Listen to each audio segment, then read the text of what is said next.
সাহিত্যিক জগতের এক অনবদ্য নাম সত্যেন্দ্রনাথ দত্ত। ওনার লেখা একটি কবিতা দূরের পাল্লা। যদি ভালো লাগে লাইক, কমেন্ট, শেয়ার করতে ভুলবেন না এবং কমেন্ট বক্সে জানাতে ভুলবেন না।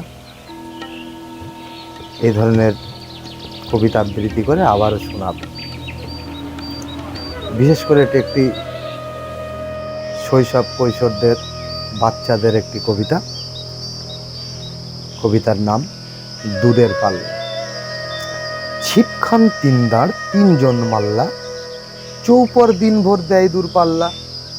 পাড়াময় ঝোপঝাড়, জঙ্গল জঞ্জাল, জলাময় শৈবাল, পান্নার টাকশাল। কঞ্চির তীরঘর ওই চর জাগছে, বনহাঁস ডিম তার শ্যাওলায় ঢাকছে।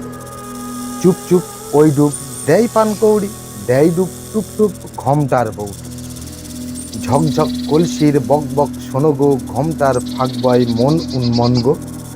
তিনদার ছিপখান মন্থর যাচ্ছে, তিনজন মাল্লাই কোন গান গাইছে। রূপশালী ধান বুঝি এই দেশে সৃষ্টি, ধূপছায়া যার শাড়ি তার হাসি মিষ্টি। মুখখানি মিষ্টি রে চোখ দুটি ভোমরা, ভাব কদমের ভরা দেখো রূপ দেখো তোমরা।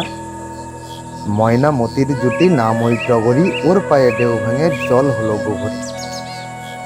ডাক পাখি ওর লাগি ডাক হেঁকে হদ্দ, ওর তরে সজ্জলে ফুল ফোটে পদ্ম। ওর তরে মন্তরে নদ হেতা চলছে, জললিপি ওর মৃদু বলবুলি বলছে। দুই তীরে গ্রামগুলি ওই ওর জয় গাইছে, গঞ্জে যে নৌকাশে ওর মুখ চাইছে। আটকেছে যেই ডিঙা চাইছে সে পরশ, সংকটে শক্তি ও সংসারে হর্ষ। পানবিনে ঠোঁট রাঙা চোখ কালো ভোমরা, রূপশালী ধান ভানা রূপ দেখো তোমরা। পাঁচশো পারি এইখানেতে সংখ্যা ভারী, পাঁচ পীরেরই সামনে মেলে চল রেহনে বইটা টেনে, বাক্সমুখে সামনে ঝুঁকে বাই বাঁচিয়ে ডাইনে রুকে বুক দেটানো, বইটা হানো সাত সাতারেও কোপ কোপানো।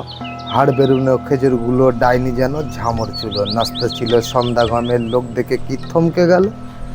জমজমাটে জাকিয়ে ক্রমে রাত্রি এলো, ঝাপসা আলোয় চরের ভিতে ফিরছে কারা মাছের পাছে। পীরবদরের কুদরতিতে নৌকা বাঁধা হিজল গাছে। আর জোর দেড় করস, জোর দেড় ঘন্টা, টান ভাই টান সব নেই উৎকণ্ঠা। চাপচাপ শ্যাওলার দ্বীপসাপ সারসার বৈঠার ঘাই, সেই দ্বীপসাপ নড়ছে ভিলভিলে হাসতায় জল গায়ে চড়ছে। ওই মেঘ জমেছে চল ভাই সমঝে, গাও গান দাও শিশু বকশিস বকশিস। খুব জোর ডুব জল বয়স্রোত ঝিরঝির, নেউ ঢেই কল্লোল নয় তীর। নেই শঙ্কা চল সব ফুর্তি, বকশিস টঙ্কা বকশিস ফুর্তি। ঘোর ঘোর সন্ধ্যায় ঝাউ গাছ দুলছে, ঢোলকল মের ফুল তন্দ্রায় ঢুল। নমস্কার।